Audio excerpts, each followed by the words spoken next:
So, as has been speculated, mentioned, or promised for quite some time, I have been planning to do another tour of my survival world. This isn't the same world as in the last tours. That was a 1.6.4 single-player world. This is actually on a server end, as of course 1.7.10, as you can probably guess just from what you see on screen right now. At any rate, this world is about something like 6 months, 7 months old now. It started roughly around February after the server was reset due to issues with the old one, and has existed largely uninterrupted since then. It hasn't been up, like, non-stop. There have been times where it's been down for as long as a week, but for the most part, this has been a continuous live server, with at least one person logging in per day, via me or someone else. So, what I was going to focus on at first was the stuff that's more of a continuation of previous stuff, that is, RoCraft or new versions of old machines or whatever. Then go into the new stuff, which is primarily Chromaticraft based, because, Chromaticraft is new to 1.7. So at any rate, this is the main floor of my house, and like in 1.6.4, I set up a house in a rainbow forest. There were trees all over here, of course, before I got rid of them. There's not too much on the main floor. There is an item collector. We'll get to that later. Most of the hardware is in the lower floors, much like in the other world. Here, though, it's been arranged somewhat differently. I went for a lot more in the way of a static design as opposed to the last world. The last world was just like a room with machines around the perimeter and then cables behind the walls. This is divided into actual separate rooms with balconies, ledges, and all that sort of thing. You'll get to see.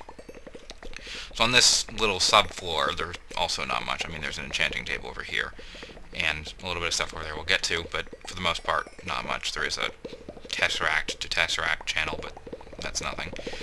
At any rate, the main tech stuff is all in these three rooms over on here. The main RoCraft room is over here. It's where all the, well, not all, but most of the RoCraft machines are, especially the continuous operation ones. We've got, fermenters for making ethanol. We've got rock melter in the back there. It's not usually under load. Fractionator, some grinders. These two are devoted entirely to canola production. They're grinding canola seeds into lubricant. This one is more of a general purpose. It's hooked up to this diamond chest and this ME distributor, basically to keep a minimum amount of a whole bunch of different kinds of ingredients. And I just realized that I should probably make more blaze powder. But at any rate, basically what the ME item distributor does is it checks the item on the left and queries the ME system. If it has less than that amount, it will request the item on the right and inject it into the inventory below it, which in this case is the diamond chest. And of course it pulls it out of the ME system to do that. It's effectively a level emitter and export bus with redstone card all built into one, and with multiple, channels all in one, but if you had AE channels on, it would only take one channel. It's because as of, the new AE, it takes way too much space to do something like this. Right now, there's nothing being ground there. We've got, of course, got a pulse jet over here. It's on, but not doing anything at the moment. I mean, I probably should, actually, make a whole bunch of inductive metal. I don't know if I have any gold dust on hand. Well, that's trivial to make. Okay, I can't grind it into flakes. I'll have to pulverize it, that's okay. So we're going to see the IC2 room a little bit earlier than planned, but oh well. So over in this room is where all the IC2 stuff is. Not much of it, but this is just the stuff I use extensively. I use the macerator because it's the fastest grinder I know of. Like, it's even faster than the RoCraft grinder for a given amount of power. Theoretically, you get the RoCraft grinder faster, but this one doesn't take nearly as much power to do that, so it's usually a lot more convenient. Okay, let's just make the redstone or inductive metal blend. I keep calling it redstone gold because in the code it's called red gold. Alright, there we go. Let's put that back in the pulse jet. I'm going to need a significant amount of the inductive metal at a fairly short time. Alright, there we go. And there we go. And back here we've got an obsidian factory, which is on and running not very quickly. I could run it a lot faster if I wanted to, but I actually slowed it down earlier because it was going too quickly. We've got the main blast furnace here. It's currently jammed at the moment because this recipe needs 2000 degrees to run, and it isn't holding 2000 degrees because the friction heater here, yes, it's at 2000 solid, but it runs the temperature code on the, or it rather it, you know, it sets the blast furnace, but then the blast furnace runs its own temperature code, cooling a little bit, and so it flickers. I suspect the tile accelerator here is accelerating that process as well. I know of a fix for this, but it hasn't yet been implemented, at least on the server side. But at any rate, this is also the blast furnace I used to make, you know, steel, ferromagnetic ingots, whatever, spring steel. This centrifuge is devoted entirely to centrifuging canola seed husks into lubricant. I suppose it's not strictly necessary given my canola production, but it helps deal with what would otherwise be millions upon millions of these things. I've got a coil winder. It's fully charged. It's a coil. We've got a magnetization unit, which is not currently doing anything. We have another centrifuge. This one's devoted entirely to these essence berries. Like the canola seed husks, I would otherwise have massive quantities of them. Plus, earlier in the server's life when I made this, I really needed the liquid XP to convert into liquid chroma for Chromaticraft. That's not a concern anymore. Over here we have the filling station for the jetpack. Obviously that's kind of important if you have a jetpack. 2 crystallizers for making ice. They're not currently active for some reason because there's no water going. Oops. That's annoying. There's no water going in. I'll investigate that later. But normally they, you know, make ice. The packed ice is cold like normal ice, but doesn't melt unlike normal ice due to either light or heat from the fluid crystallizers. So it will keep them at negative 14 degrees, which is of course cold enough to freeze water. And then over on the wall here we've got one refrigeration unit. I've actually got it geared for torque on this gearbox, which is actually rather below an operation a tick. But and the thing about the refrigeration unit is that the more torque you give it, the more liquid nitrogen it produces every cycle. You can see here it produces about 2 buckets, probably is exactly 2 buckets a cycle. If I sped it up instead to make it an operation tick, it would probably be like 200 millibuckets a cycle, which is per unit time actually a lot less liquid nitrogen. This one refrigeration unit is enough to keep up with the entire base, save for one thing, which I'll show you shortly.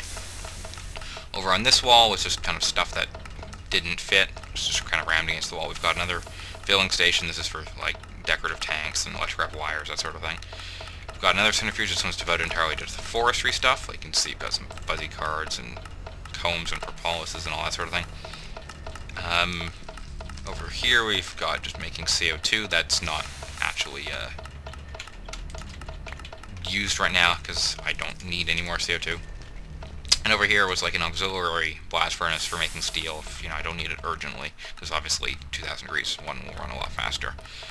And then we've got an auto-crafter, which is crafting, well, magic crop stuff into the appropriate outputs. Each time one of these little arrows pulses is when it does a recipe. Like the ME system, which it's plugged into, reaches, you know, the required number of input items to make the output.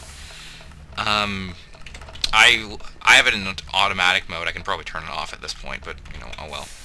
And then we've got basically a little backup water supply. This is nowhere near enough to keep the base, you know, stable, but it's enough to keep things from exploding, at least for a little while. So each of these have a full stack of upgrades in them just to make sure that there's always at least some water for supply. Over around through back here. It takes us to the same room as going to the other side would have. So we have the other RoCraft room. And, well, it's not, I guess it's not exclusively RoCraft. Over here we have smelting. This is, by and large, the largest power draw thing in the house. We've got, what, 6 friction heaters all maxed out on the furnaces. Currently they're smelting flakes from the extractors, which is why they're spewing out XP, and that's why I have this thing, which has more XP than can be displayed in the GUI without erroring. This is, you know, had I had this earlier, I probably wouldn't have needed all those experience berries, but oh well. The extractors here are what are taking a whole bunch of ores which are coming in from the mining system, and of course turning that into flakes, which then get pumped into here. And oddly, there are no, well, there are some flakes, but there are fewer flakes than one would expect for the number of XP orbs getting shot out of this thing, but oh well. And another item distributor, just making sure that there's enough of graphite and glass to make sure that there's a, well, I never run out of those things, basically. Whenever the output item drops too low, smelt some more of them. By the way, if you notice it says exact match, you can also change it. So if you click this little button here, fuzzy match, fuzzy / OR match, which basically means fuzzy, but this time using the OR dictionary, and fuzzy OR match and ignore NBT, because otherwise NBT does still matter because it's not included in the fuzzy. Those who are familiar with AE will of course know what this means. It's basically how exactly the item has to match. So for example, if an exact match, say we had, for some reason we were outputting iron tools into this thing, right? Iron tools have a whole bunch of different damage values, right, for, durability states.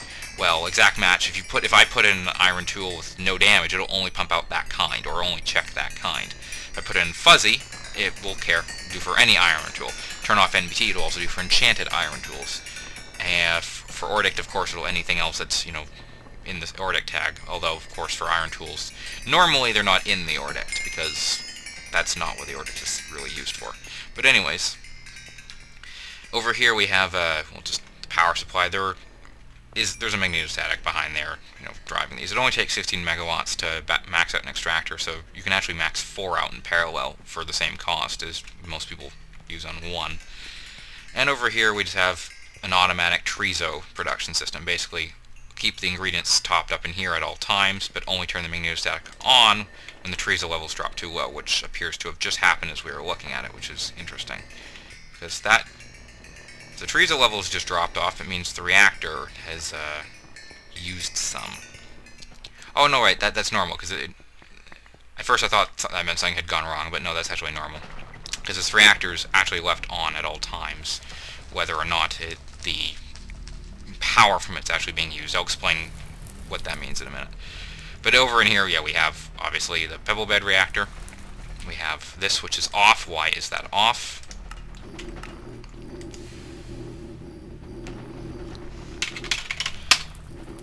That's not a big deal. Let's leave that for a minute. And over here we have the uranium processors. They're, of course, they take in uranium and fluoride, make the uranium hexafluoride you can see in the tanks. And that then gets centrifuged, of course, into uranium dust. This is, of course, my main uranium enrichment area. I'm sure you can see all the bundled cables. There's a whole bunch in here as well. You can't really see it from here. And there's some on the other side of this wall as well. Basically, all these magnetostatics are all hooked up to this computer over here, which is monitoring the state of the various power generators, and then modulating which magnetostatics are on appropriately, because they each have different draw levels and different, importances, if that's a word. Different priorities, there we go. For, what needs to be left on, and, if it can't supply everything. Obviously, something like the refrigeration unit or the lubricant production is, much higher priority than something like the obsidian factory. So this computer is basically reading the various states of the power generators. That comes in through redstone, wireless redstone. And then, based on some data I've hard-coded, like, how much power each thing will take to run and how important it is and that sort of thing, it will then say, okay, I want turn on, whatever. You can see it says fusion reactor online, so we've got power to spare. It turns everything on when the fusion reactor is online.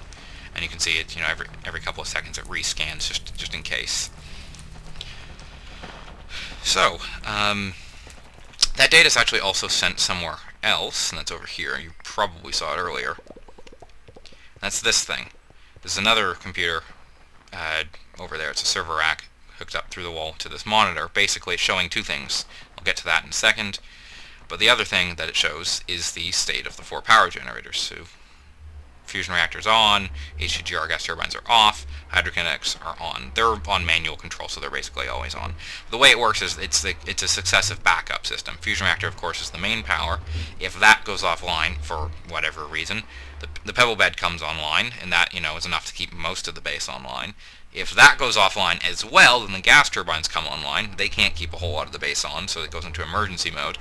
And if that goes offline, then the hydrokinetics are there to basically keep the ME system alive, and these lights on the other side start, flicking back and forth like an alarm.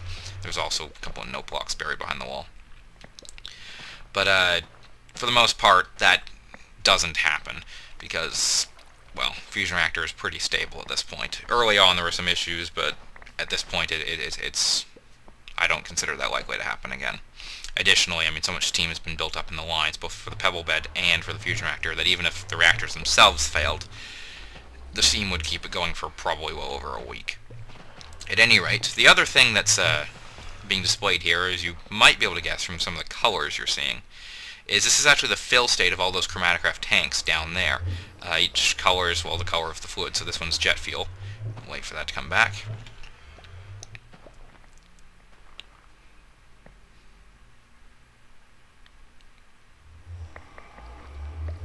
So we've got like, jet fuel, we've got uranium hexafluoride, lubricant, liquid XP, this one's liquid chroma, that's heavy water, gelate cryothium, the black one over there was oil, not surprisingly.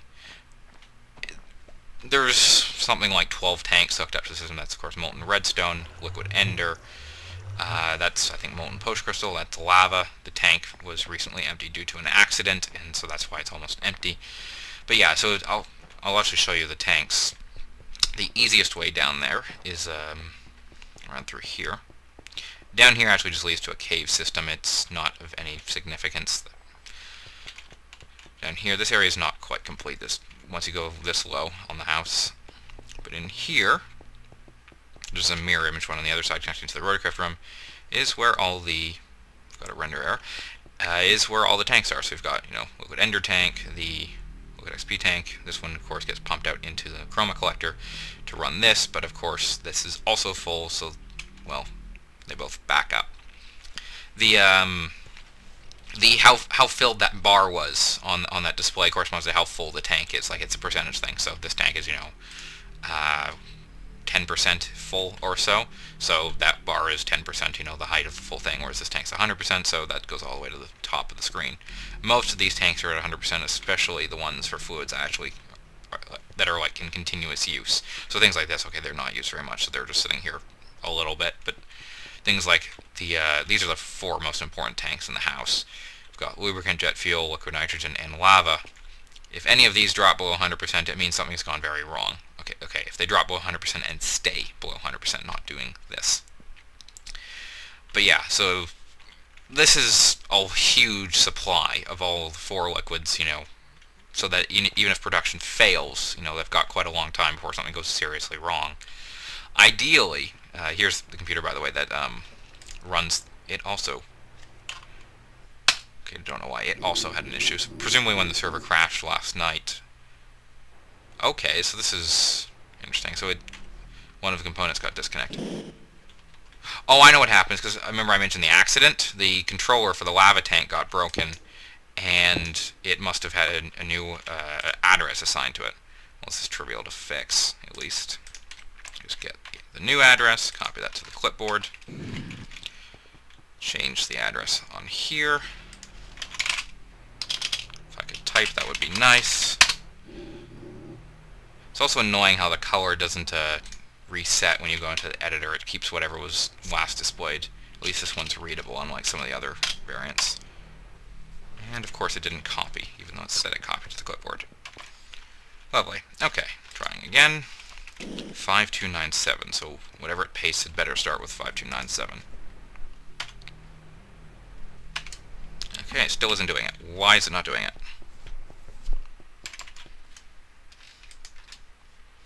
Try a couple of times in quick succession. There we go.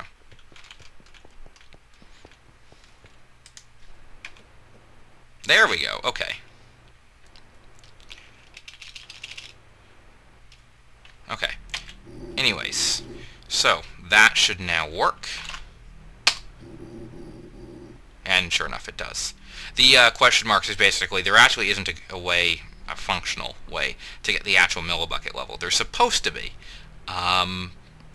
But the problem is that there's a read tank method specified on anything with a tank on it. This is anything that inherits from Dragon API, which of course the crystal tanks do.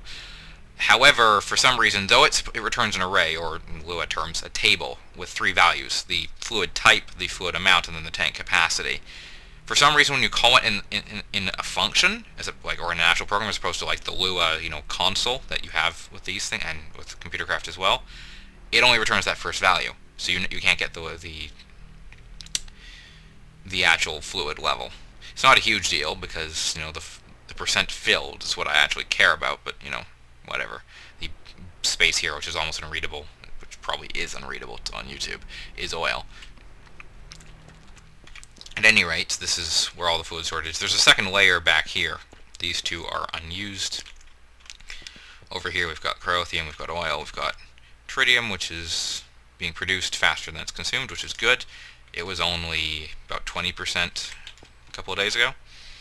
This is reading the tritium and deuterium tanks. You'll see what that's for. We've got uranium hexafluoride back here. The other thing you saw, probably when the chunk render glitched out, is down here. This is basically the, well, Magicrop's farm. These time torches are actually off at the moment because I don't need them. But they, well, it's 16 or so different kinds of, well, Magicrop's crops. We've got, you know, various mob drops. Most of these are mob drops. We also have experience, the normal Minicio ones, earth, water. I don't think I have the other two. I might have air. But, and there's another random material one somewhere. Most of the ore ones were turned off, like I turned them off on this server because, well, I don't consider them balanced, and especially with how this pack is played by several other people on the server, and this is a dev server where people are supposed to be using my stuff. If no one's using the mining machines in favor of just, you know, magic crops to produce the ores, that's a problem. So yeah, those ones are off and are thus not here. But everything else is here. I do this instead of the mob farms because, well, mob farms have performance issues, unfortunately, because entities are not nice on Minecraft, especially in large numbers, and especially ones with AI like mobs. And, well, oh, glowstone, that was the other material one. But, and, well, on the last server there was no magic crops at all. It was all for, everything was done through mob farms, but unfortunately it just, leaving it on, like, especially the large ones, had noticeable performance impacts, and so we decided magic crops was better for this time around. This farm's also controlled by that control computer, hence the wireless redstone. You saw a similar one on some of the other things as well. There was one on the IC2 machinery. At any rate, going around through here, and like there was a mirror image on that side, there's a mirror image on this side. The house kind of has four-way symmetry, you know, of a sort. This is where all the, like, the main RF consumers go. So this is, you know, Ender IO, TE, a little bit of extra B stuff. Most of the Dentistry stuff isn't here. This one was somehow, for some reason. At any rate, this is where these are where the first machines I made, you know, were placed. At least the ones that were placed in the house. These, you know, run some recipes that either my grinder won't, or just, you know, they're better at it. So, you know, if I need certain Ender IO alloys, you know, the alloy smelter is the only way to do that, at least that I know of. Sawmill, you know, facade painter, igneous extruder. This was making cobblestone, or apparently it was set to stone, but at any rate, was making stuff. I don't need that anymore. Induction smelter, transposer, you know, cyclic assemblers. I don't think any of these. Okay, this one's making enderium. This one's making something. This one looks to be making ink. It looks to be like ink. And this one is nothing. And just a little bit of forestry type stuff. I was doing a lot of bees earlier in this server, so, well, I had to imprint and acclimatize a lot of bees, as you can probably guess. You'll see the bee area later. And over up in there, this is the main AE area. This is, well, I guess you could call it the brain of the house. There's, you know, a huge number of drive bays. It's like 20 of them or something like that. And, well, just a kind of a crosshatch, or whatever you call this pattern of assemblers and interfaces. Now, as I've mentioned on the IRC channel, and I think somewhere else, we've done a little bit of tweaking to AE on this server to basically increase the number of patterns you can store in an interface, because otherwise, of course, you know, I'd need 5 times as many interfaces, and it just gets really cumbersome space-wise, but also because these interfaces are ticking tile entities, and then again ticked by the ME network, well, it does have a noticeable performance overhead as well.